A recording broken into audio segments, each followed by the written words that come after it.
Olá, pessoal, tudo bem com vocês? Sejam bem-vindos mais uma vez à série Verdades e Profecias da Bíblia. Meu nome é Eustáquio Andrade e este é o terceiro tema da série. Nós vamos estudar hoje sobre a origem do mal, um assunto importantíssimo na Palavra de Deus. Eu presumo que você já assistiu o tema 1 e o tema 2 que nós já fizemos.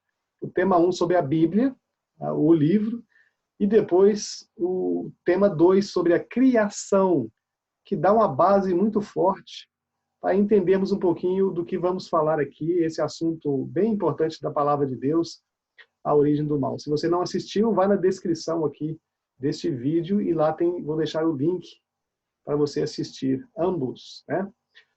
Vamos iniciar o estudo e eu convido você mais uma vez a elevar o pensamento a Deus e fazermos uma oração. Vamos orar juntos? Nosso Senhor e Deus e bondoso Pai, neste momento, Senhor Deus, invocamos o Teu nome e pedimos aqui a Tua presença e iluminação do Teu Santo Espírito, para nos ajudarmos a entender e esclarecer esse assunto tão fundamental e importante na Bíblia. Nós entregamos a nossa vida, o nosso coração nas Tuas mãos. Em nome de Jesus oramos. Amém. Queridos, esse tema que vamos falar hoje, ele responde muitas perguntas e é muito importante. Mas antes aqui eu queria só rapidamente relembrar o que falamos no tema 2 sobre a criação, Porque é uma continuidade esse estudo do tema 1, do segundo tema. Então falamos no tema 2 sobre a criação. Deus colocou no coração de fazer seres à sua imagem e semelhança, para se relacionar com esses seres, e resolveu antes fazer, então, um planeta, um palácio, um castelo para a habitação do ser humano, onde Deus teria ali comunhão conosco. Então, veja, Deus resolveu fazer em 7 dias, uma semana, a criação. Ele poderia ter feito tudo, mas ele escolheu fazer em 7 dias. No primeiro dia, ele criou os céus e a terra, A primeira parte do dia foi a escuridão, em trevas. Depois ele criou a luz, dividindo assim o dia, a primeira parte do dia, a parte escura, e a segunda parte, a parte clara, chamada de dia, a noite e o dia. No segundo dia, Deus organizou a atmosfera, o firmamento, fez a terra, era uma bola de água, ele organizou a água, o mar, toda a terra coberta de água, e colocou ali também no terceiro dia, Deus vai fazer baixar as águas e surge a terra. Deus vai encher a terra de vegetação e deixa a terra um verdadeiro jardim que ao longo do tempo foi desenvolvendo, crescendo na vegetação. A terra virou um verdadeiro jardim de Deus. Toda a terra era linda, não havia matos, espinhos, tudo era organizado, havia harmonia e beleza. Deus criou as frutas, cereais também para a alimentação do ser humano. Agora, no primeiro dia, Deus fez a terra. No quarto dia, Deus vai fazer os astros para iluminar e trabalhar junto com a terra.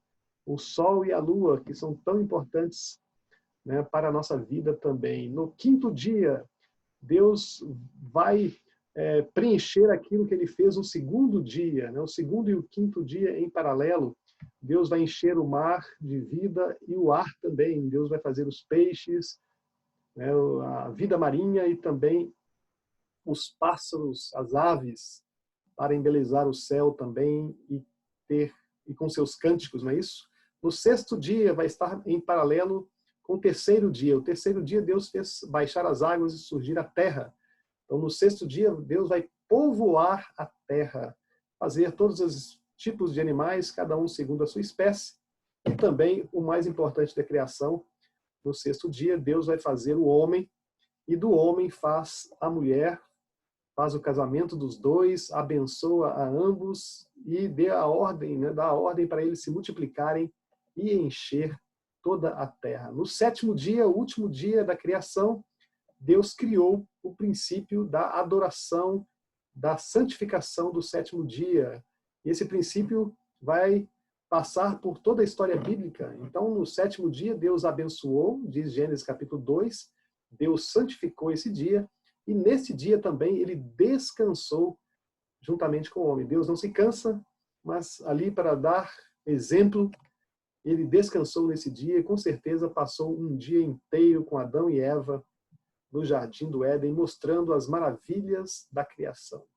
Não é verdade? Então, o tema de hoje, a origem do mal. Aí temos que responder várias perguntas e algumas delas vamos tentar responder e entender dentro da palavra de Deus. Se Deus é amor, por que vivemos num mundo cheio de pecado?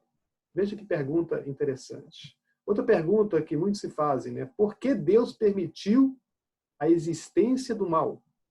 Sendo ele perfeito, bondoso, amoroso, né? Qual é a origem do mal e do pecado? Qual é a origem? O que a Bíblia diz sobre isso? Quem é culpado pelo mal? Quem é responsável pela desgraça humana? Quem é o culpado por tantas tragédias? Por tantas catástrofes? Quem é o responsável por tanta revolta e criminalidade? E por tanta violência e covardia? Quem é o culpado por tanto sofrimento neste mundo? São perguntas importantes. No início, quando Deus, ao findar a criação, ali diz Gênesis capítulo 1, verso 31, viu Deus tudo quanto fizera, e eis que era muito bom. No princípio da criação, Deus não fez pecado, não fez o mal, nada disso. Simplesmente ele diz que tudo que ele fez, tudo que Deus fez, ele viu tudo e era muito bom.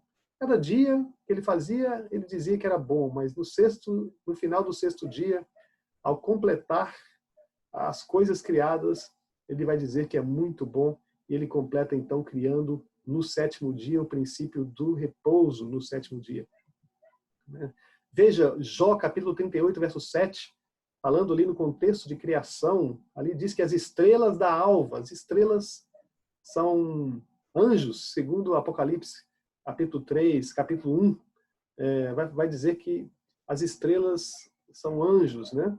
Quando as estrelas da alva juntas alegremente cantavam e rejubilavam todos os filhos de Deus. Portanto, na criação, quando Deus criou todas as coisas, não havia nada de errado, tudo era perfeito, harmônico, belo, toda a criação era pura, né? E os filhos de Deus, os anjos, ao olhar a criação divina, eles jubilosamente, né, com alegria, cantavam e glorificavam a Deus, um coral lindo do céu. Né? Mas a Bíblia fala algo interessante. Dentre os anjos, havia um destes anjos, né? E nós vamos falar sobre ele. Né? Nós o conhecemos, ele é conhecido como Lúcifer, ou depois passa a ser conhecido também como Satanás. Né? Este anjo não ficou totalmente alegre e feliz na criação. Né? Algo ali estava acontecendo no coração desse anjo, e nós vamos ver o que a Bíblia diz sobre isso, a origem do mal. Né? Será que o mal começa no coração de um anjo? Vamos ver o que a Bíblia tem a dizer. A Bíblia fala desse anjo, e principalmente o livro de Apocalipse, capítulo 12. É interessante você ter sempre, ao estudarmos aqui com a gente, você ter uma caneta e um papel na mão para você ir anotando essas passagens. Né? Apocalipse capítulo 12, versos 7 a 9, fala algo interessante. Ali diz assim, houve peleja no céu. Peleja é guerra. Veja, como pode o céu ser um lugar santo, um lugar de paz, mas a Bíblia fala que houve guerra no céu. Um lugar de paz, de repente, foi um lugar onde houve guerra. Ali diz, houve peleja no céu. Miguel e os seus anjos pelejaram contra o dragão, também pelejaram o dragão e os seus anjos. Veja que interessante, dois personagens aqui interessantes, Miguel e o dragão. Ambos lideravam um grupo de anjos, e eles entraram em confronto no céu. Quem é Miguel? Quem é esse dragão? A Bíblia vai responder. Muitos pensam que Miguel era um anjo, principalmente influenciados pelo livro de Judas. Né? Pelo livro de Judas. Veja, a palavra Miguel significa quem é como Deus? Miguel é uma pergunta. Né? Quem é como Deus? E a Bíblia vai nos dar algumas respostas. Por exemplo, o livro de Judas o chama de arcanjo Miguel. Veja, a Bíblia fala de querubins, serafins, mas só fala de um arcanjo. Né? Querubins podem ter vários, serafins também, mas a Bíblia só toca no nome de um arcanjo. Né? A palavra grega arcanjo, arc, significa o primeiro, o principal. Né? Provavelmente, com certeza, o líder dos anjos. Miguel era o líder das hostes celestiais. Daí, arcanjo, o líder, o primeiro de todos, o mais importante, né, dentro do céu e do contexto celestial. Né? Veja que Daniel, capítulo 12, verso 1 e 2, vai dizer que Miguel, o grande príncipe. Veja, Miguel, o grande príncipe. Então, Daniel, no capítulo 12, vai chamar de Miguel, o príncipe. No capítulo 9 de Daniel, Daniel vai falar também deste príncipe. E este príncipe é o ungido. Essa palavra ungido é ungido que seria morto. Interessante, a palavra ungido, ela do hebraico Messias e também do grego Cristo, Christos. Daí vem o nome Cristo. O nome de Jesus era só Jesus, filho de José. Mas depois que ele começa o seu ministério, ele vai ser chamado de Jesus Cristo. Cristo não é o nome dele, é só o título. Os judeus aguardavam este ungido, este Cristo que viria para salvá-los. E quando veio Jesus, os discípulos chamaram, né, Jesus Cristo. Então veja, Miguel, o príncipe, o grande príncipe, o líder das hostes celestiais, ele era o príncipe ungido que deveria vir para morrer pelos nossos pecados. Então, queridos, Miguel não é simplesmente um anjo que foi criado. Ele é o próprio Cristo, né? O ungido de Deus, o príncipe, o grande príncipe, segundo Daniel. Quer mais provas? Por exemplo, Josué, ele teve uma visão do príncipe do exército de Deus. Ele conversou. Quando ele viu esse príncipe vindo, Josué estava a ponto de ir para uma guerra, estava preocupado, né? O príncipe aparece para ele. Veja, no Josué capítulo 5, a partir do verso 13, acompanhe comigo a leitura. Josué pergunta, és tu dos nossos ou dos nossos adversários? Respondeu ele, não, sou o príncipe do exército do Senhor. Então Josué se prostrou com o rosto em terra e o adorou. Veja, é interessante que João, em Apocalipse, capítulo 21, 22, ele se prostra para adorar o anjo, e o anjo fala, não, levanta-te, adore somente a Deus. Mas aqui, esse príncipe, ele aceita a adoração de Josué. Josué o adora. Né? No verso 14, respondeu o príncipe do exército do Senhor a Josué, descalça as sandálias dos pés, porque o lugar em que estás é santo. Veja, o príncipe mandou ele tirar as sandálias. O que lembra você desse verso?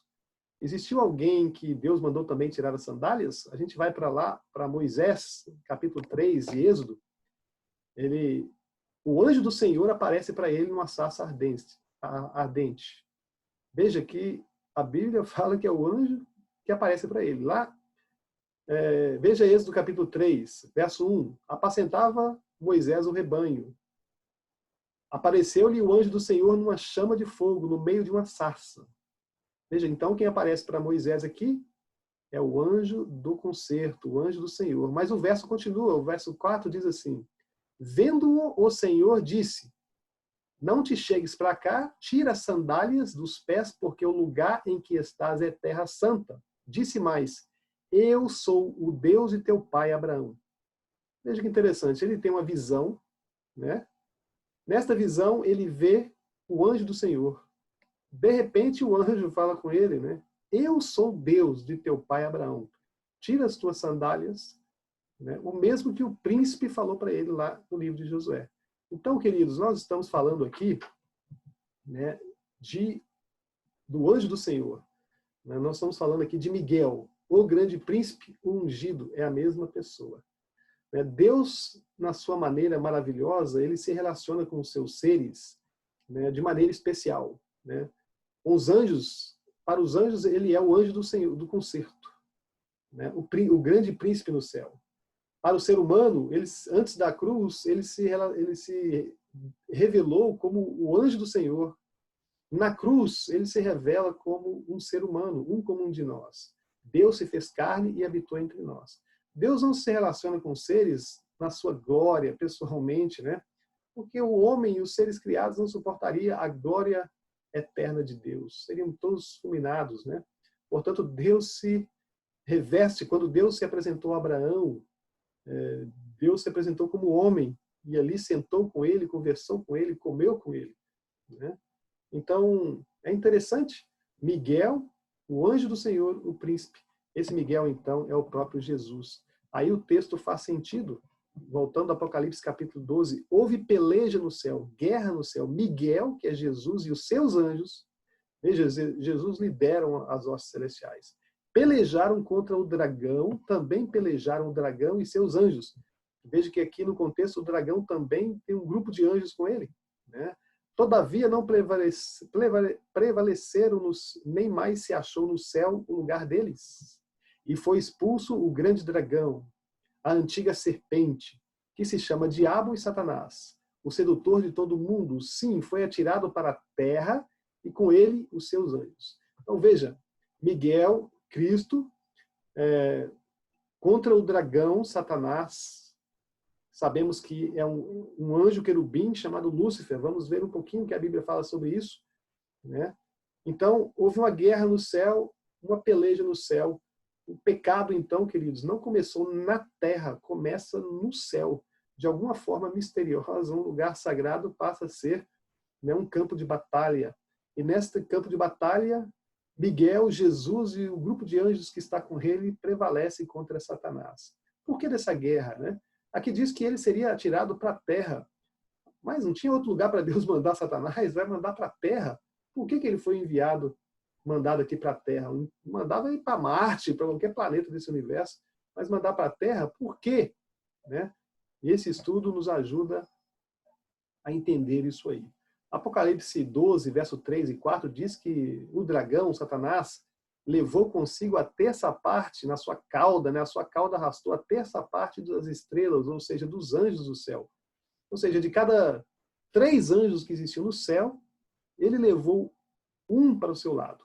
A Bíblia fala de uma rebelião, uma revolução. O que esse anjo fez, né, no céu? O que aconteceu com ele? Vamos aqui entender.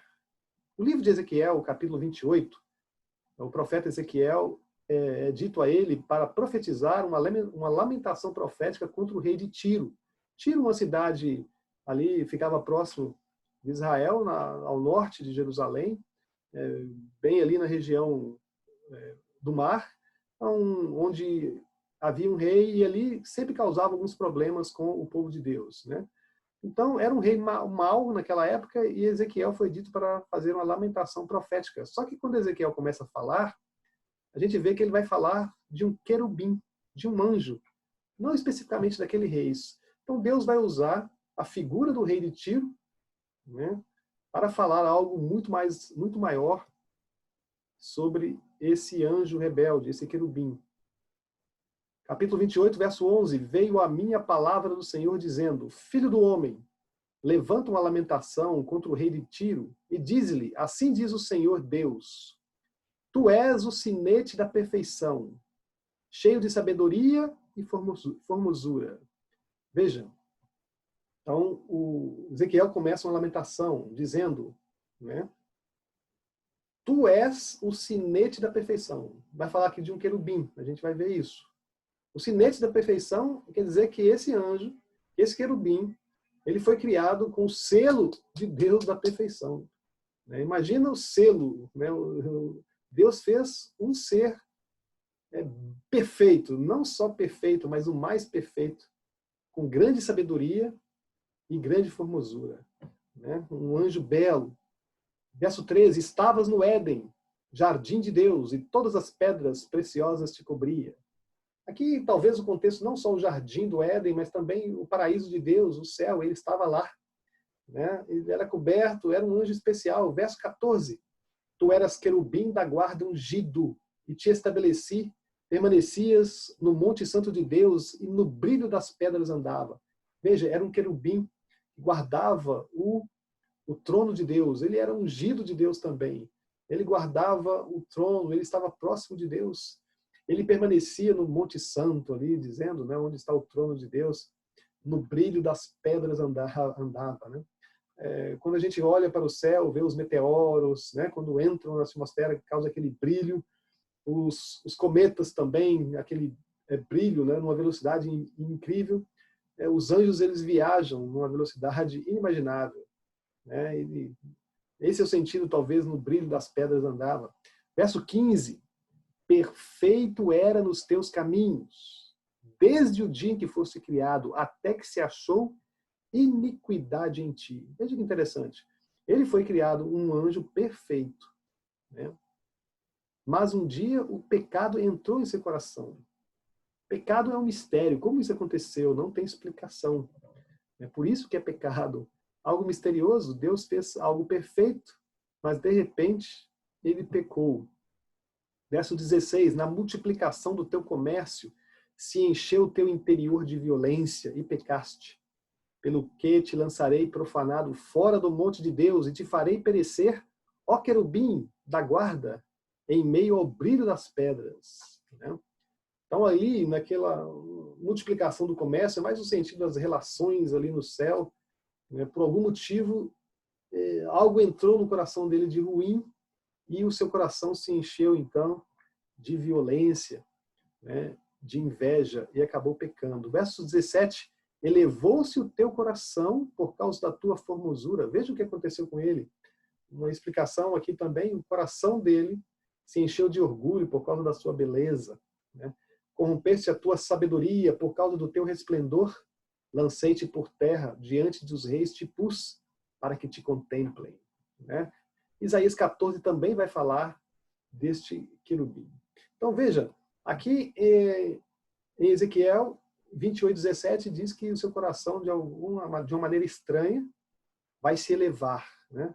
Por causa da sua beleza, por causa da sua sabedoria. Isso vai corromper os seus pensamentos. Algo misterioso, né? Como isso aconteceu? Por que isso aconteceu? Veja, Isaías capítulo 14, também falando deste querubim, deste anjo, dessa estrela que cai do céu, né? Veja, Deus vai, aqui no verso 14, dizer algo meio sarcástico, né? E diz assim, verso 12, capítulo 14 de Isaías, como caíste do céu, ó estrela da manhã, filho da alva, como foste lançado por terra, tu que debilitavas as nações. Então Deus começa aqui na primeira frase, né? Como caíste do céu, ó estrela da manhã, filho da alva. Ou seja, o estrela da manhã, segundo o livro de Apocalipse, é Jesus. Né? Jesus é o estrela da manhã, é o filho da alva. A estrela da manhã, né, tem a madrugada e de manhã vem a estrela para iluminar todas as coisas. É o sol. Né? A Bíblia coloca Jesus ali como o sol da justiça. Apocalipse, o seu rosto brilha mais do que o sol na sua força, né? O sol ao meio-dia. E a estrela da manhã, Jesus fala ali, eu sou a estrela da manhã. Depois de uma noite de trevas da história humana, ele vai se revelar na sua vinda como uma estrela que vai iluminar o mundo e salvar os seus filhos. Né? Mas aqui, de alguma forma, este anjo, ele se diz o estrela da manhã. Ele queria ser a estrela da manhã, o filho da alva. Ele queria ser o filho da luz. Daqui vem até o nome Lúcifer. Né? Lúcifer é o anjo de luz. É um ser de luz. Daí vem a palavra Lúcifer. Né? Aqui, comparado ao filho da alva, ou seja, o filho da luz. Ele não queria ser a estrela da manhã? E o texto, então, Deus vai dizer, né, sarcasticamente, como caíste por terra, ó estrela da manhã. Né? Como foste lançado por terra, tu que debilitavas as nações, tu dizias no teu coração, eu subirei ao céu, acima das estrelas de Deus exaltarei o meu trono, e no monte da congregação me assentarei nas extremidades do norte.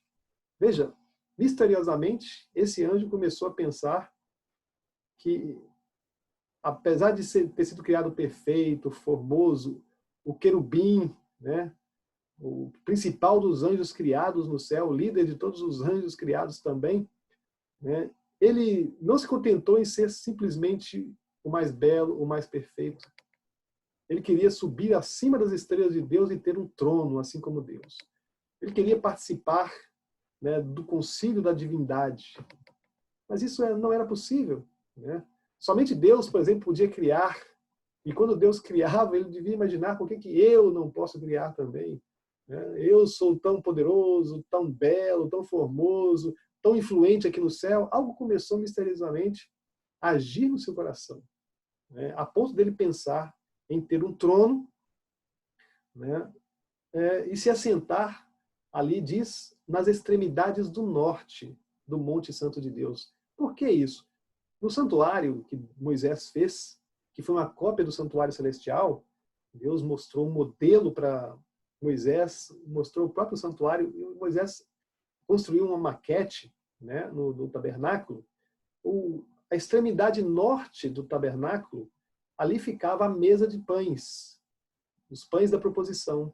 E Jesus é o pão da vida, né? Então essa mesa simbolizava Cristo, a pessoa de Jesus, o trono de Jesus, né? No santuário celestial ficaria então nas extremidades do norte. E o diabo então ele intencionava sentar, colocar o seu trono no lugar de Jesus. O problema dele, você vai ver, é com Cristo. Por isso que Jesus veio a essa terra para o embate. Lá no céu, Miguel e seus anjos levaram a cabo, então, uma guerra que acabou expulsando Satanás de lá. E o diabo tinha uma questão íntima com Jesus. Ele queria ter sido, né, ter colocado o seu trono aonde seria o trono de Jesus. Continuando aqui, o texto de Isaías 14, no verso 14, diz assim: subirei acima das mais altas nuvens e serei semelhante ao Altíssimo. Esta realmente era o ponto dele. Ser semelhante a Deus. Né? E o diabo faz isso mesmo. Ele propõe hoje para as pessoas que sejam estrelas, que as pessoas podem ser como Deus, poderosas. Né? É algo interessante. Como um anjo perfeito, de repente, né, deseja em seu coração ser semelhante ao Altíssimo. Né? Contudo, serás precipitado para o reino dos mortos no mais profundo do abismo. Né? Os que te virem te contemplarão. Onde fitar-te e dizer-te: é este o homem que fazia estremecer a terra e tremer os anjos? Né? Que punha o mundo como um deserto e assolava as suas cidades? Que os seus cativos não deixava ir para casa? Né? Um dia, quando Deus destruiu o inimigo, o diabo, né, todos vão poder contemplá-lo. E, finalmente, ao vê-lo, então vão dizer: é este que fazia estremecer os reinos, as nações, é esse que prendia as pessoas cativos e não deixava ir. Né? Será precipitado para o reino dos mortos, diz a Bíblia. Um dia ele vai ter um fim. Então, queridos, aí vem a pergunta: Deus criou o diabo? Desculpa aí pela foto, né? É meio mitológico. Deus criou o diabo? Essa pergunta, a resposta é não. Né? Deus criou um anjo querubim. Não só um anjo querubim, Deus criou o mais perfeito de todos os seres que ele já criou. Deus criou o mais sábio, o mais formoso, o sinete da perfeição, o selo de Deus, tanto da perfeição, como da sabedoria e como da formosura, estava sobre esse anjo. Só que ele usou do livre-arbítrio para se rebelar contra Deus. Né? Deus cria seres livres. Todos os seres que Deus cria, ele não cria como um computador programado para fazer o bem. É óbvio que a impressão do bem, Deus criou seres puros, Deus só cria seres bondosos, mas também Deus cria seres livres. E o livre-arbítrio, queridos, está no coração de Deus, e ele criou seus seres assim. Né? Criados para ser livres no bem, para a prática de amor. Né? Então, esse anjo, de maneira estranha, usou desse livre-arbítrio e começou a a ter pensamentos ruins, ter pensamentos de exaltação, ter pensamentos de inveja de Deus, né? Então, algo estranho, o pecado começou a se desenvolver ali. A Bíblia não fala quanto tempo isso durou. Pode ter demorado um longo tempo. O pecado, às vezes, começa com pequenos pensamentos e vai desenvolvendo até que se tornem ações. Isso aconteceu na vida dele, né? E acontece na vida de todos nós. O pecado, ele é gradativo, ele vai subindo. A pessoa começa com pensamentos, depois começa planejando e depois, finalmente, vai executar o mal. Algo misterioso aconteceu no coração dele no céu, né? Se Deus sabia que Lúcifer iria pecar, por que o criou? Esta é uma pergunta feita por muitos, né? Por que Deus criou um anjo que ele sabia que ia pecar? Veja, quando Deus criou seres livres, a partir do momento que Deus deu liberdade de raciocinar e tomar as decisões, Deus não criou computadores, né, ali para serem bonecos, para fazer simplesmente o que está programado. Não, Deus criou seres livres. A probabilidade do pecado existir, ela passou a ser real, né? Qualquer ser poderia pecar, poderia ir contra ele, né? Lógico que Deus podia prever, mas Deus, ele criou não uma criatura normal. Deus criou esse anjo superior a todos. E se havia então a criatura que não deveria ter pecado, esse era Lúcifer. Por quê? Porque ele estava mais próximo de Deus. Ele guardava o trono de Deus, ele tinha intimidade com Deus, grande sabedoria foi dado a ele, né? Então não havia desculpa para ele pecar. Deus não criou um pecador, Deus criou o anjo o mais perfeito, né? O mais perfeito. Veja, eu dou também um exemplo que um professor meu, o professor Rodrigo Silva, deu uma aula sobre esse assunto, né? Se uma mãe, no 6º mês da gravidez, o médico chega para ela e fala para ela: olha, você tem uma doença grave e no parto a possibilidade de apenas de 50% você sobreviver e é criança, né? Então, se o médico falar isso para uma mãe e dá para ela a oportunidade de ela parar a gravidez, ou ela continuar com a gravidez, uma mãe normal, né, mesmo que o médico fala para ela 50% de chance de morrer ou sobreviver, uma mãe normal ela vai continuar com a gravidez e se apegar a Deus, né? Se apegar a Deus. Mas quando Deus chega na situação de criar Lúcifer, ele sabia não 50% que ia dar errado, ele sabia 100% que ia dar errado. Mas ele não correu, né? Ele não deixou de criar. Por quê?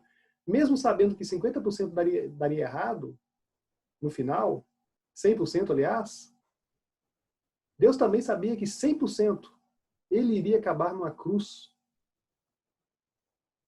E mesmo sabendo 100% que ele iria terminar essa história na cruz, sofrendo, que haveria sofrimento, e ele iria pagar o preço mais alto de todos, mesmo assim ele criou. Por quê?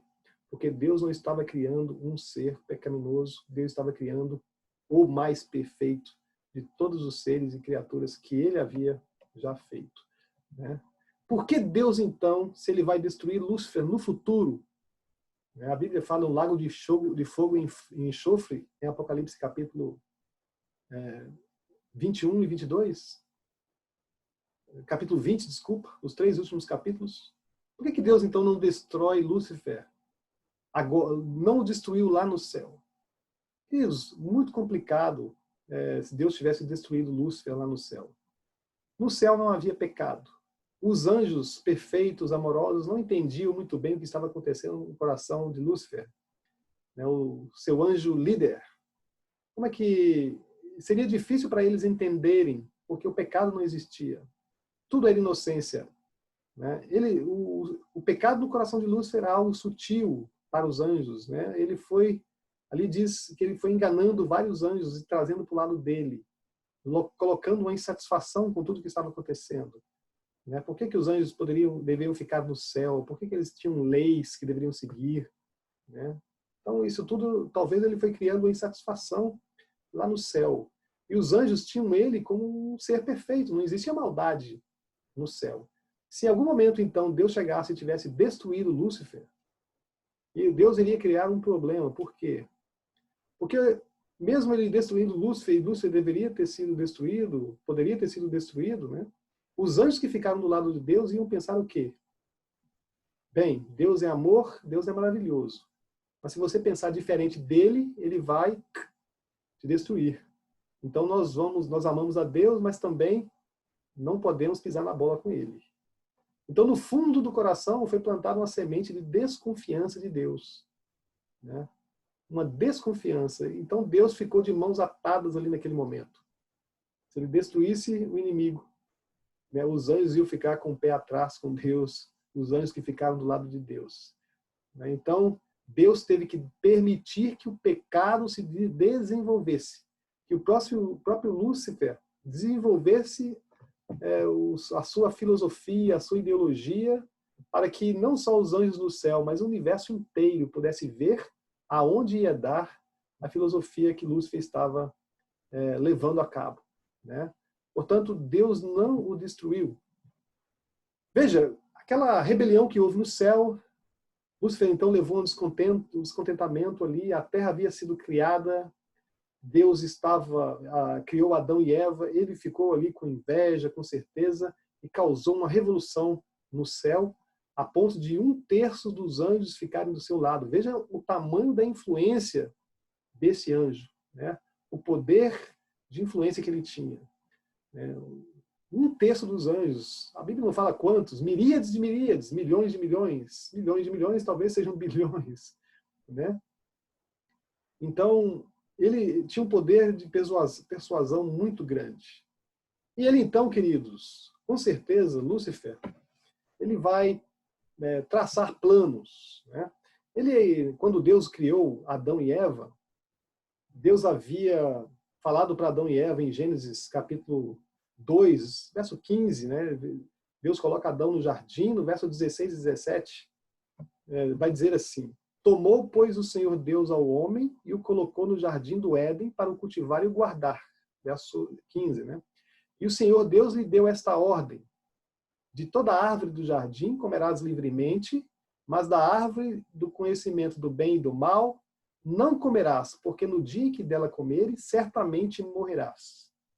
Então, Lúcifer acompanhou toda a criação. Ele estava ali. Ele viu Deus falando para Adão e Eva: você pode se desfrutar de todo o jardim, de muitas árvores que tem aqui, inclusive da árvore da vida, mas da árvore do conhecimento do bem e do mal, você não vai comer.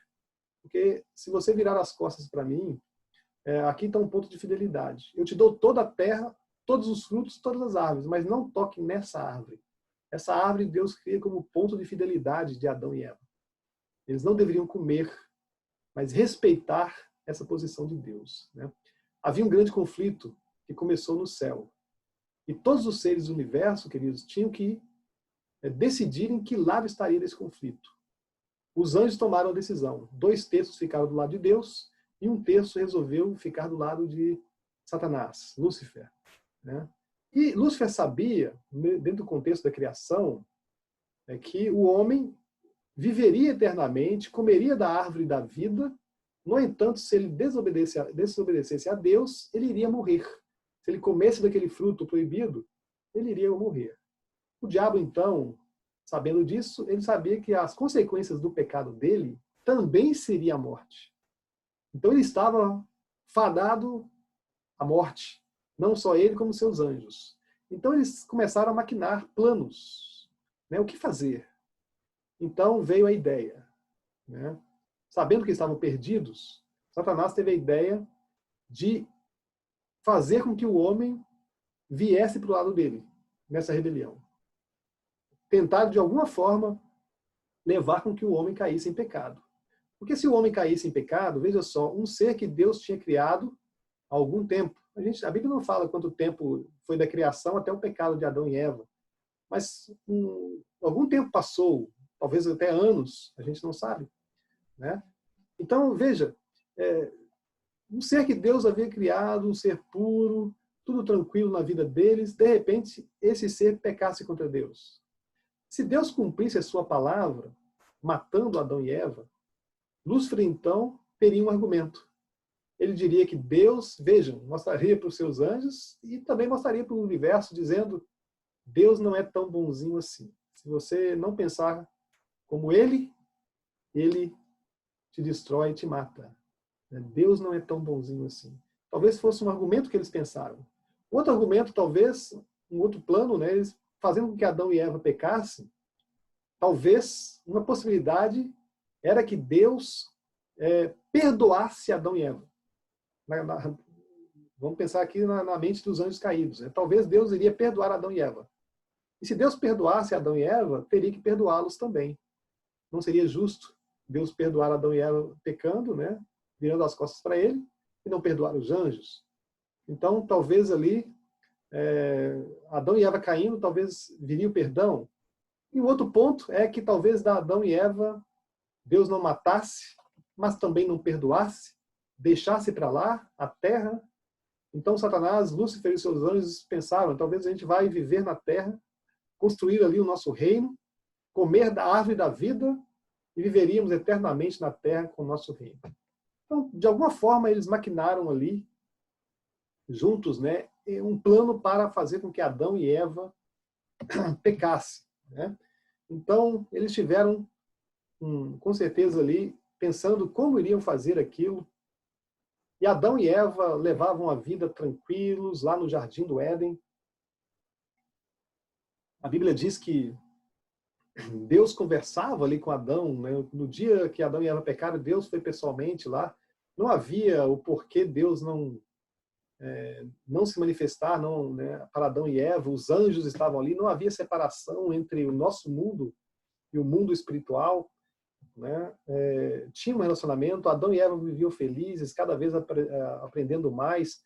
Com certeza, no 7º dia, era um dia especial, onde havia ali presença dos seres celestiais, quem sabe até Deus com Adão e Eva, e eles viviam felizes.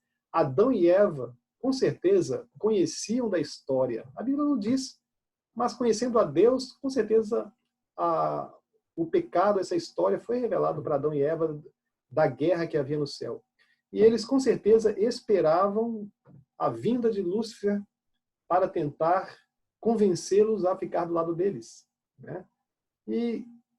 Só que Lúcifer também sabia que Adão e Eva amavam a Deus. Adão e Eva não trairiam a Deus facilmente, né? Então, queridos, ele pensou: se eu for pessoalmente lá, eles não vão me dar ouvidos. Eles já devem ter um não preparado, né? E não vão querer nem conversa. No entanto, então, Lúcifer teve uma ideia. Em vez dele vir pessoalmente, ele iria enganar Eva, enganá-los, né? Se ele abordasse os dois juntos, talvez também os dois teriam uma resistência, né, muito forte. Então ele escolheu a estratégia de abordar Eva sozinha. Talvez um ser um pouco mais frágil, mais sentimental, talvez ele conseguiria enganá-la. Ele não iria pessoalmente aparecer, ele iria então usar a serpente. E a gente vai para Gênesis capítulo 3, aquela historinha da serpente enganando. Então, quando a gente entende que a serpente, segundo Apocalipse capítulo 12, verso 9, era o próprio diabo, a gente entende então essa história ali que acontece na árvore, né? Não foi uma história mitológica, uma história alegórica, foi uma história real. Que quem estava por trás da serpente, na realidade, era Lúcifer, né? Era o anjo Lúcifer. Então ele vai abordá-la. Por que ele escolhe uma serpente, né? A Bíblia diz que a serpente era o animal mais sagaz, mais esperto de todas as criaturas que Deus tinha feito, né? Então ele escolheu a dedo o animalzinho que ele iria usar, né? Talvez um dos mais lindos animais, era o mais esperto. Talvez um animal que Eva tinha ali um carinho especial. Então por algum motivo ele escolheu a serpente. Vamos ver Gênesis capítulo 3 e ver essa história. Diz ali assim, Gênesis capítulo 3, verso 1. Mas a serpente mais sagaz que todos os animais selváticos que o Senhor Deus tinha feito, disse a mulher, é assim que Deus disse, não comereis de toda árvore do jardim? Veja que interessante. Né? Satanás, então, pega a serpente, né, coloca ali na árvore, e Eva passando, talvez próximo da árvore, não deveria ter passado sozinha ali, né, jamais, mas ela se descuidou e acabou chegando perto. Talvez ele esperou ansiosamente por essa oportunidade. Né? O diabo, ele é terrível, queridos. Pedro fala que ele anda como um derredor, como um leão para nos rugindo, né, para nos devorar os filhos de Deus. Assim ele veio mascarando a sua pessoa para Eva. Assim ele faz no mundo hoje. Ele mascara a sua presença, né, através, às vezes, de coisas que aparentemente são boas, mas que podem ser e que serão destrutivas no final. Aqui ele aborda Eva e começa a conversar com ela. Né? Eva vê a serpente ali na árvore. É interessante que a serpente ela vai passar a ser um réptil, a rastejar, depois do pecado, com a maldição que veio. Mas antes ela não era uma serpente. A gente usa essa foto aí porque a gente não acha, a gente só acha a foto com uma serpente, né? Mas ninguém teve uma ideia de criar um outro tipo de animal, talvez em cima da árvore, quem sabe uma ave, lindo animal, esperto, bonito, né? E que ela então vai ser abordada por esse animal, mas quem estava por trás, invisível, era esse anjo, Lúcifer, para enganá-la, né? Então ele começa com a pergunta, chamando a atenção de Eva. É assim que Deus disse, não comereis de toda árvore do jardim? Deus havia dito a Adão e Eva para comer de todas as árvores do jardim, né? Menos daquela árvore ali. Então, é assim que Deus disse, não comerás de toda a árvore do jardim? Então começa, Eva, com certeza Eva, passando ali perto, ele escuta aquela voz maravilhosa, com uma voz melodiosa, e ela deve pensar, esse é ele, né? E esse é o Lúcifer, é esse que veio para nos enganar. E quando ela vira, não se depara com um anjo, ela se depara com a serpente, que ela está ali acostumada. E ela, com certeza, começou a ficar impressionada. Mas como pode? A serpente está falando. Né? Está na árvore ali que Deus proibiu. Quem sabe estava até comendo do fruto. Né? E ela ficou maravilhada, encantada, então, com aquela visão. Seus olhos começaram a ficar impressionados. O seu ouvido já tinha ouvido aquela voz melodiosa. O diabo começou a trabalhar todos os sentidos. E no verso 2 ela responde, né? Respondeu-lhe a mulher, do fruto das árvores do jardim podemos comer, mas do fruto da árvore que está no meio do jardim, disse Deus, dele não comereis, nem tocareis nele, para que não morrais. Olha, podemos comer de tudo, menos dessa árvore que você está aí, nem menos tocar, como é que você está aí? Né? Então a serpente disse à mulher, é certo que não morrereis. Queridos, esta abertamente é a primeira mentira de Satanás para o ser humano. Né? É certo que não morrereis. Ele escolheu essa mentira. E essa mentira ele prega até hoje. Né? Deus falou que morreria, né? Eva foi testemunha disso, Adão também. E o diabo fala, não morrerás. Não morrerás. E ele tem induzido, né, influenciado muitas ideologias hoje, mesmo religiosas, dizendo que a pessoa não morre, né, que tem algo dentro de você que vive eternamente. É a primeira mentira do diabo. Né? Deus falou, vai morrer, o salário do pecado é a morte. Né? Diz a palavra de Deus. Mas o diabo fala, não morre, vive, né? Você continua a vida logo após a sua morte. Mesmo que o corpo morra, algo vai viver eternamente. Foi o primeiro engano. Nós vamos falar sobre isso daqui a alguns estudos, tá bom? Sobre o estado do homem na morte. Isso é muito interessante. A primeira mentira de Satanás foi sobre a morte. Esse assunto tão fundamental. Por que ele escolheu esse tema para mentir a Eva? Será que ele não está mentindo hoje para o mundo? Então ele diz, certamente, é certo que não morrereis. E ele diz o porquê. Porque Deus sabe que no dia em que dele comerdes, se vos abrirão os olhos, e como Deus sereis conhecedor do bem e do mal. Veja, queridos, que interessante, amigos. O motivo que o diabo dá para Eva foi: Eva, se você comer desse fruto, você será como Deus, conhecedor do bem e do mal de todas as coisas. Qual é a evidência que Eva tinha que ele estaria falando a verdade? Nas circunstâncias ali, a própria serpente era a evidência. Por quê? A serpente era um animal irracional. Estava ali na árvore que Deus falou para não tocar, provavelmente, com certeza, comendo fruto, né? E ela estava aqui agora, ela tinha evoluído, ela tinha deixado de ser um ser irracional, passou a ser um ser racional, que falava e conversava com Eva, raciocinava. Então Eva estava vendo o quê? É como se o diabo estivesse dizendo para ela: veja, eu era irracional, comi do fruto, eu evoluí. E se você, que já é um ser evoluído, né, bem mais do que eu passei a estar no seu nível, e se você comer esse fruto, Eva, você vai se tornar como Deus. Você vai evoluir também. Eva, Deus está escondendo algo de você. Então, coma desse fruto, e você vai poder ver a sua evolução. Você vai ser como Deus, né? Terrível ilusão, queridos. Quantas filosofias erradas ensinam que as pessoas vão evoluindo, evoluindo, até a ponto de se tornar como o próprio Deus, tão perfeitos e como Deus. É uma ilusão.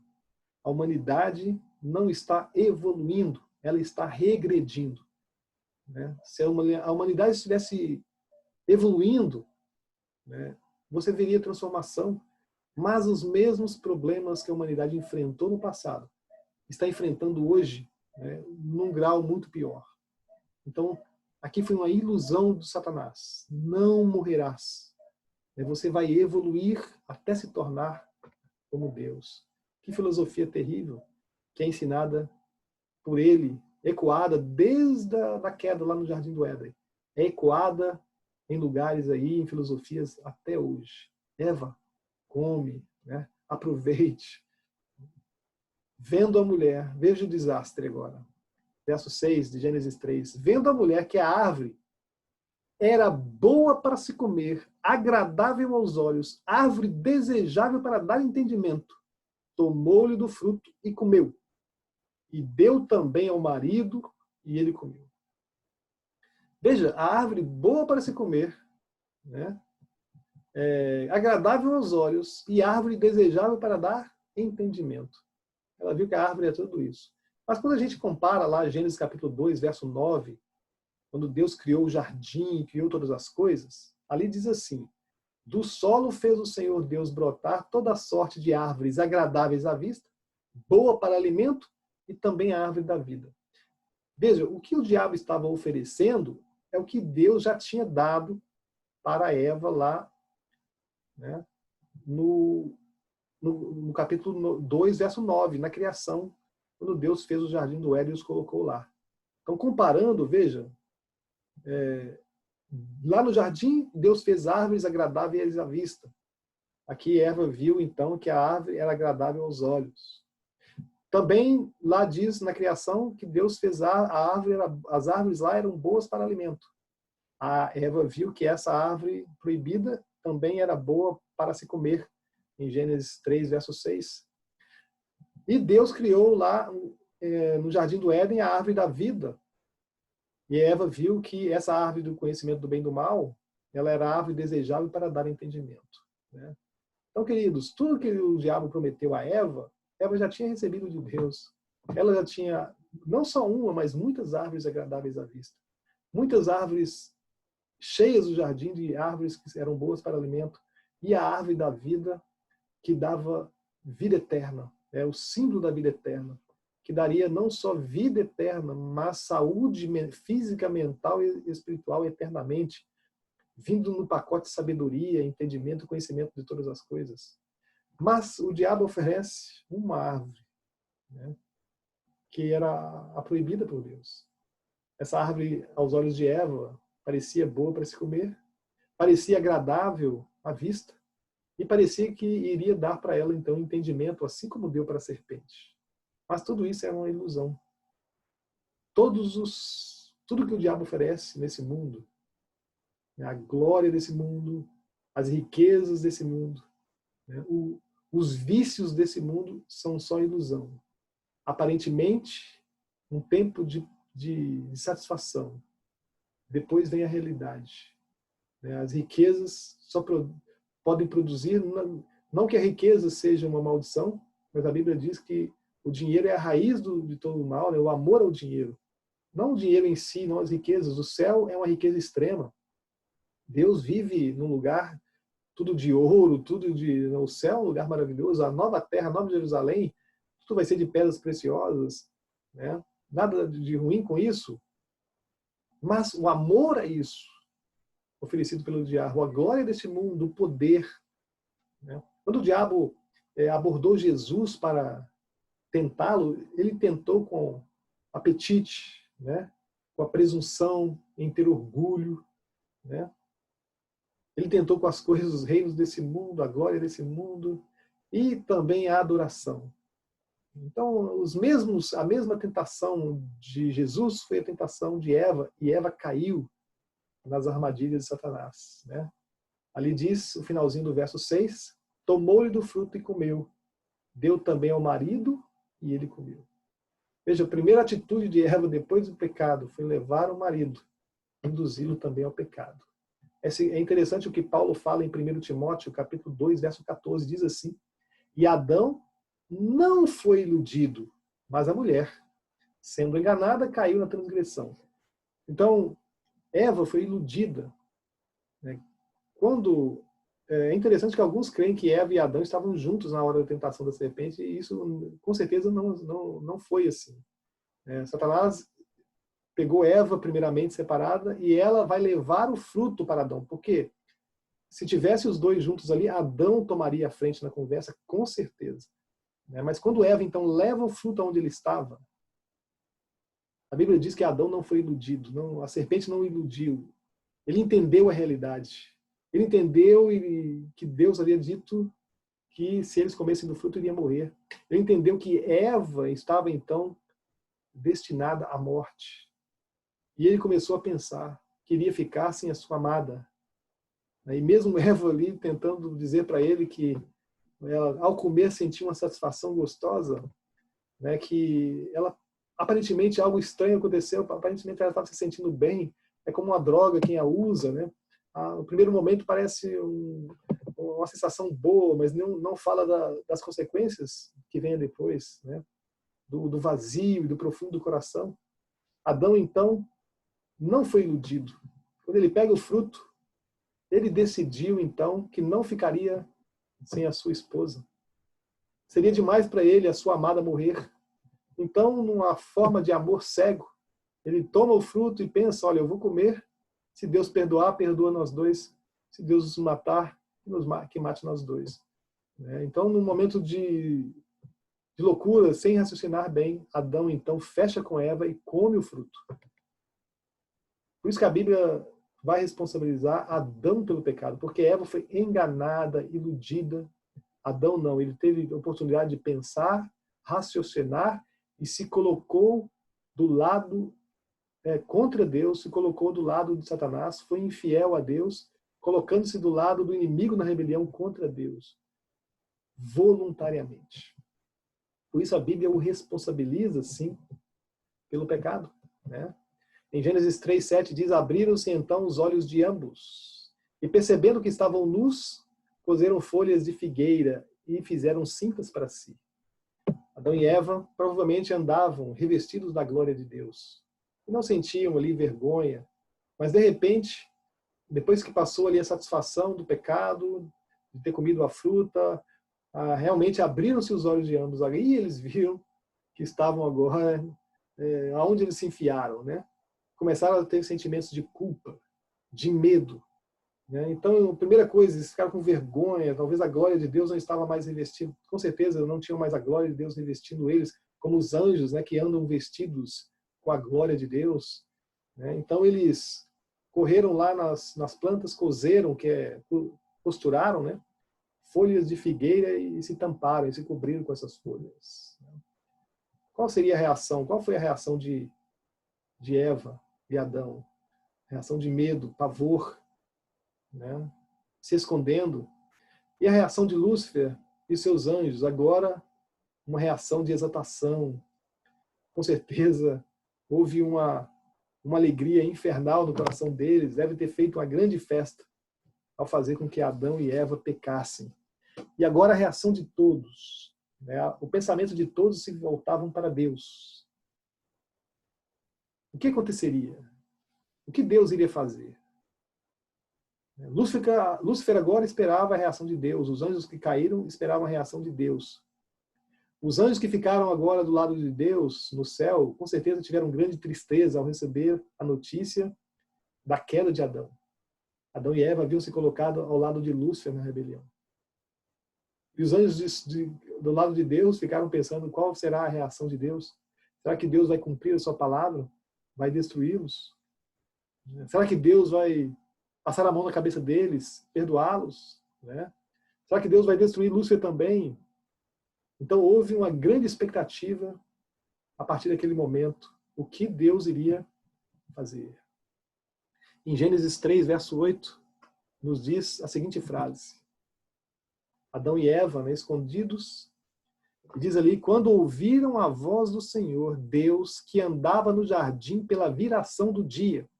Veja, Deus foi naquele dia, na viração do dia. O que é a viração do dia? Lembra? A primeira parte do dia era a noite, foi a parte escura. A segunda parte é a parte clara. Então, quando um dia estava para virar, ou seja, no pôr do sol, à tardezinha, as trevas já estavam entrando na terra. Seria a primeira noite de pecado da história humana. Uma noite escura, de densas trevas. Quando o mundo ficou escuro por causa do pecado, Deus veio então para o jardim. E havia grande expectativa de todos. Adão e Eva, diz o texto continuando, esconderam-se da presença do Senhor Deus, o homem e sua mulher, por entre as árvores do jardim. Queridos, amigos, aqui começou o drama humano. Começou o drama humano. O homem que recepcionava Deus toda vez que ele vinha para o jardim do Éden, com certeza com um abraço, corria para os braços de Deus. Agora, com a presença de Deus no jardim, o homem começou a fugir do ser humano. Começou aqui o drama humano. O homem começou a fugir de Deus. Aquilo deve ter partido o coração de Deus naquela cena. As suas criaturas amáveis agora estavam com medo. E Deus então veio para conversar. E chamou Deus o homem e lhe perguntou, onde estás? Lindo aqui essa passagem. Todos esperavam um Deus irado, mas aqui vem um Deus que aborda Adão e Eva para dialogar.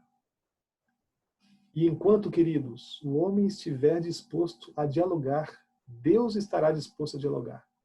Aqui não foi Adão e Eva que tomam a iniciativa de procurar a Deus. Não, Deus é que vai ao encontro do ser humano. Essa aqui foi a primeira reação de Deus. Deus vai ao encontro do ser humano. Deus vem ao nosso encontro. No homem, querido, estava o medo, a separação. Na humanidade hoje tem o medo, tem a separação, tem a desconfiança. Mas Deus também vai no ser humano. Em cada coração, para chamar, para fazer a pergunta, onde estás? E repito, Deus começa um diálogo, uma conversa. E se nós estivermos dispostos a conversar com Deus, Deus estará sempre disposto a nos ouvir e conversar conosco. Nós vamos encerrar esse estudo aqui. E no próximo estudo nós vamos ver e continuar a ver qual foi o impacto, a reação da chegada de Deus no Jardim do Éden. O que aconteceu? Como Deus abordou Adão e Eva, como Deus então tratou esse problema seríssimo. Então não deixe de acompanhar o próximo estudo, tá bom? O plano da salvação. Aqui vemos um Deus maravilhoso que aborda com amor, chamando Adão e Eva. E Deus chama cada um de nós hoje, pergunta também para vocês, aonde você está? Adão e Eva se escondeu atrás de árvores, de jardins, e muitos hoje estão escondidos de Deus, atrás de árvores. Árvores do pecado. Às vezes a árvore pode ser o seu trabalho. Às vezes muitos estão escondidos de Deus e não se achegam a Deus por problemas familiares, por causa dos vícios, as árvores dos vícios. Isso impede muitas vezes que nós vamos à presença de Deus. Mas Ele vai aonde você está e pergunta onde você está. Pare para raciocinar. Aonde você tem estado? Você tem estado longe de Deus? Perto dele? Deus está próximo de você. Muito mais próximo do que você imagina. Ele é um Deus real e pessoal. Eu gostaria de deixar a bênção com você. Que o Senhor te abençoe e te guarde. Que o Senhor tenha sobre ti os seus olhos e tenha misericórdia de ti. Que o Senhor levante o seu rosto sobre ti e lhe dê a paz. Vamos orar? Nosso Senhor e Deus, obrigado pelo estudo que tivemos aqui mais uma vez. E poder entender um pouco melhor, Senhor Deus, a origem do mal. Saber que o Senhor criou tudo perfeito, mas a liberdade dos seres criados levaram, Senhor Deus, ao mundo de pecado e sofrimento que vivemos hoje. Sabemos que o Senhor é um Deus que veio para salvar, para resolver o problema do pecado. E glorificamos o Teu nome por causa disso. Ajuda-nos a entender, ó Pai, a Tua vontade cada dia na nossa vida. Abençoe cada um que está assistindo, ouvindo aqui essa mensagem, esse estudo. Nós oramos agradecendo por tudo, em nome de Jesus. Amém. Queridos, mais uma vez, recomendamos o site biblia.com.br/curso, para você se aprofundar no estudo da Palavra de Deus. Assista também a TV Novo Tempo, na Sky, na Oi, na Claro, na NET, né?